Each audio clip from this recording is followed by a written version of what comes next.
Hello, welcome back to Bento Box LIVENODING. In this episode, I want to share with you this node setup.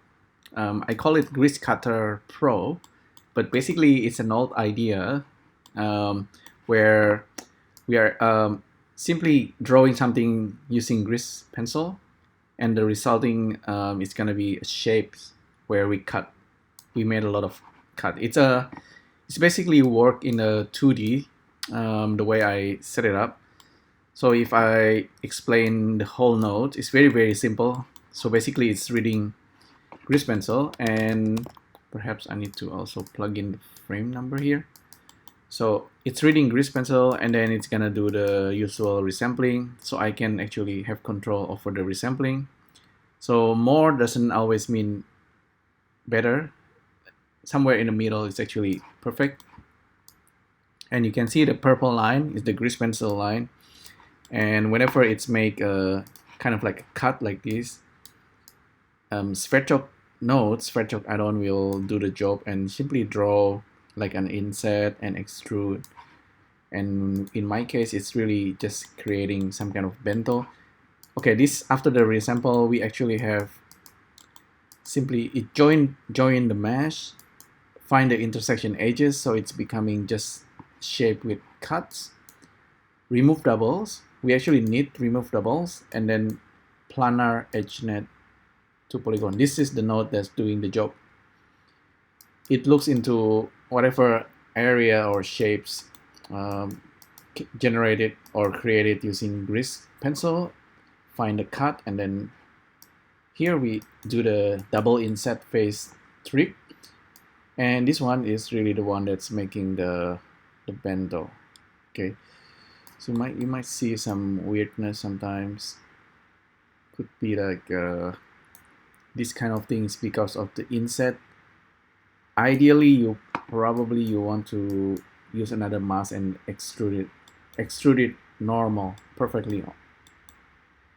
Because this one is using inset, so it's sometimes doing that weird thing.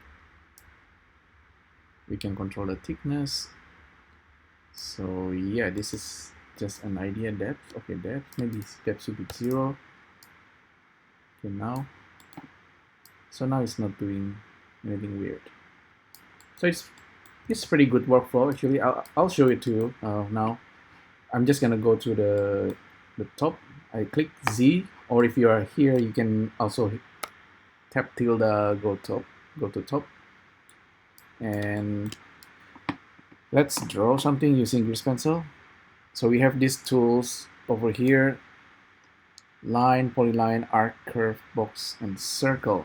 Let's try each one of them. I can turn off the alpha for now. Right. So you can simply just draw it and hide the nodes. Let's try the box. Simple box. So when you draw the shapes, once you're done, hit enter or middle mouse button click. So it draws a new frame. Let's use line, the easiest one.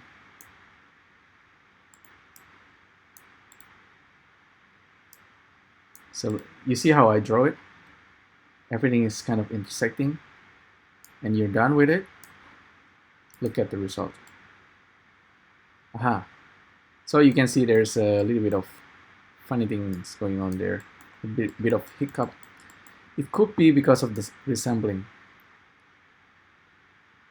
Or it could be because of something else here with the remove doubles. There you go. So it's very interesting. It's not that it's cannot be fixed. It actually can be fixed, and you can kind of get a nice, kind of like a nice spot sometimes. So you realize this might actually something interesting happening there that's kind of making this failed. But let's continue. So don't worry about that too much. Let's go back to the top view. Let's try drawing something again. So circle, draw a circle. Okay. and then draw cut, line cut, another line. So this is like more like a rounded bento. Update it. So this one works. There's a wiggle, slight wiggle there. It's something that definitely can be fixed. It could be that things like remove doubles kind of the one that's failing it. So too much remove double is not good. Just a little bit. You just want just enough number of points to resemble the line cut. The intersect will normally works correctly,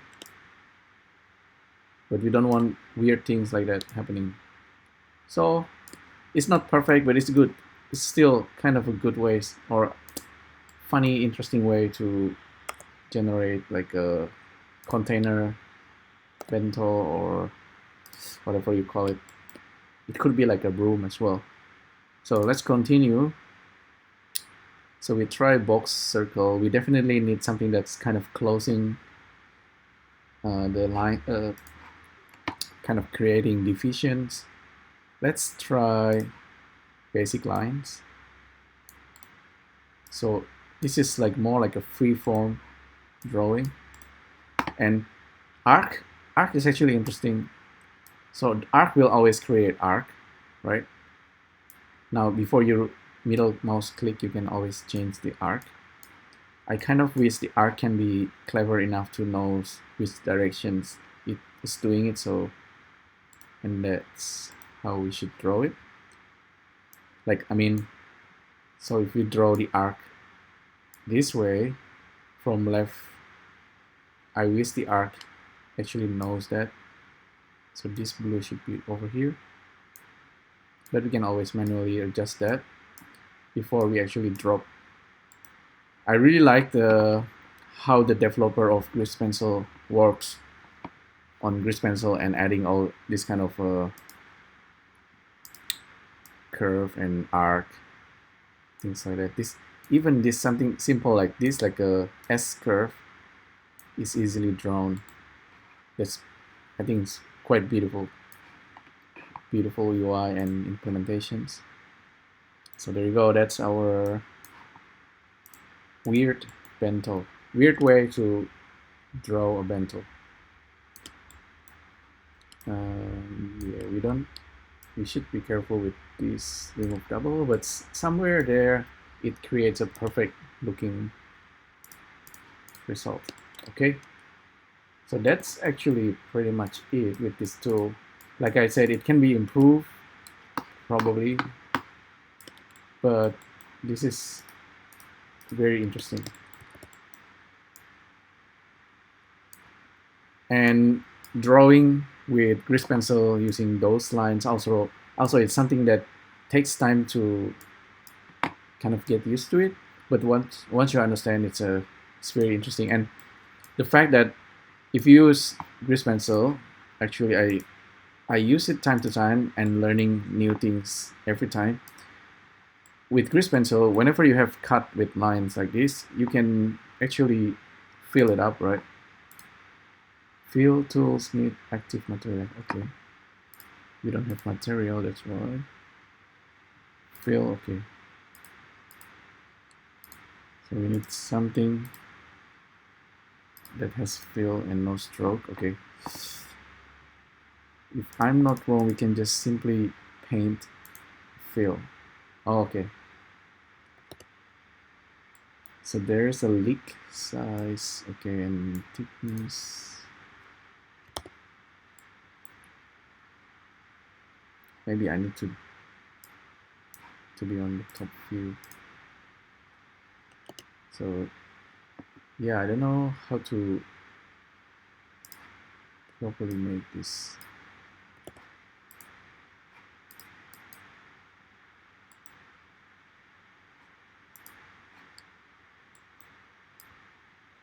Well, anyway, so something about grease pencil fill that can fill up these shapes or the cut, just like what I'm doing. But since I only use this little feature of grease pencil, and then I use Sverchok add-on just to get to these shapes. I'm pretty happy with this. Hopefully this can be useful for you. This guy, you can assign bevel because it's pretty clean, and you can smooth it. Moreover, you can to get a nicer normal, you want to turn on the, sometimes turning on auto smooth sometimes fix it. Somewhere here.